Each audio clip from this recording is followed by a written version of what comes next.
Hi friends, అందరూ ఎలా ఉన్నారండి? అరుణాచలం వెళ్ళాక గిరి ప్రదక్షిణలో ఇక్కడ మనకి మోక్ష మార్గం అండి. ఇది చాలా మంచిదంట. ఎంత లావుగా ఉన్నా సరే ఇందులోంచి బయటకు వస్తే మనకి మోక్షం దక్కుతుంది ఒక నమ్మకం అండి.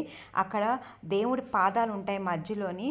ఎంత లావుగా ఉన్నా సరే ఆ శివయ్యను తలుచుకుంటే ఈ మోక్ష మార్గం నుంచి బయటకు వచ్చేయచ్చు అంట. దీని గురించి ముందుగా నేను చాలా యూట్యూబ్లో చూశాను, కానీ చాలా భయం వేసింది ఫస్ట్ వెళ్ళడానికి.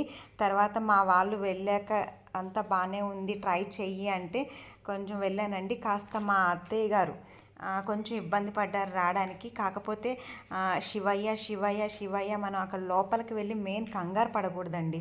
కంగారు పడకుండా మన ధ్యాస అంతా భగవంతుని మీద పెట్టి వస్తే మాత్రం ఎంత లావుగా ఉన్నా సరే బయటకు వచ్చేస్తారు. అలా నేను చాలామందిని కూడా చూసిన తర్వాత వెళ్ళి ఆ మోక్ష మార్గంలోంచి బయటకు వచ్చామండి. అత్తయ్య గారు కొంచెం ఇబ్బంది పడ్డారు, కానీ శివయ్యని తలుచుకొని మంచిగా వచ్చేసారు. అలాగే పిల్లలు కూడా.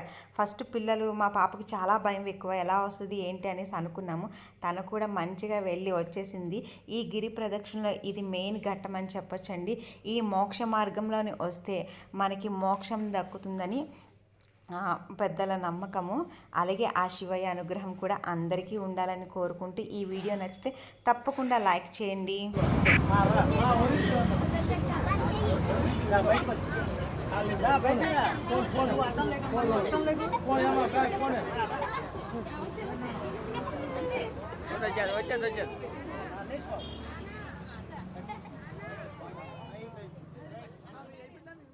అయితే పాపతో పాటు నేను కూడా వెనకాతలు వెళ్ళానండి. తన మధ్యలో మళ్ళీ భయపడుతుందేమో అని తనతో పాటు కూడా మళ్ళీ నేను సెకండ్ టైం మోక్ష మార్గంలోంచి వెళ్ళి వచ్చాము. చాలా హ్యాపీగా అనిపించింది. అలాగే మనం గిరి ప్రదక్షిణ చేసినప్పుడు కొంచెం అలసట లేకపోతే కాలు నొప్పులు ఏమైనా వచ్చినప్పుడు ఈ మోక్ష మార్గానికి వచ్చినప్పుడు ఈ మోక్ష మార్గంలోని మనం బయటకు వచ్చినప్పుడు అక్కడ మధ్యలోని దేవుడి పాదాలు ఉంటాయండి. ఆ పాదాల మీదుగా మోక్ష మార్గం నుంచి మనం బయటకు వస్తాము. నిజంగా ఒక ఇన్స్టెంట్ ఎనర్జీ అని చెప్పచ్చు. అప్పుడు దాకా మనము గిరి ప్రదక్షిణ చేసి ఏమైనా అలసట ఉంటే ఆ మోక్ష మార్గం నుంచి బయటకు వచ్చేసరికి ఏదో తెలియని ఒక ఎనర్జీ పాస్ అవుతుందండి. నేనైతే బాగా ఇది ఫీల్ అయ్యాను. చాలా బాగా అనిపించింది. ఇదిగోండి ఇక్కడ అమ్మవారి శూలము, అలాగే ఇక్కడ ఒక పెద్ద చెట్టు అనేది ఉందండి. ఇది చాలా సంవత్సరాల క్రితం చెట్టు అంట. దీనికి ఒక చరిత్ర ఉంది. ఇక్కడ సంతాన భాగ్యానికి, పెళ్లి కాని వాళ్ళకి ముడుపు కట్టుకుంటారంట. కట్టుకున్నాక ఆ కోరిక అనేది నెరవేరుతుందని ఇక్కడ భక్తుల విశ్వాసం అండి. ఇది చాలా ఏళ్ళ కిందట.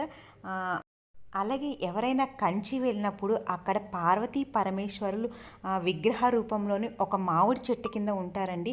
ఆ చెట్టుకి చాలా చరిత్ర ఉంది. 3500 సంవత్సరాల క్రితం చెట్టు అంట. నిత్యము పచ్చగా ఉంటుంది. 4 రకాల టేస్ట్ గల మామిడి పళ్ళు ఇస్తుందంటండి. ఈసారి వెళ్ళినప్పుడు తప్పకుండా చూడండి ఫ్రెండ్స్. నచ్చితే లైక్, షేర్, సబ్స్క్రైబ్.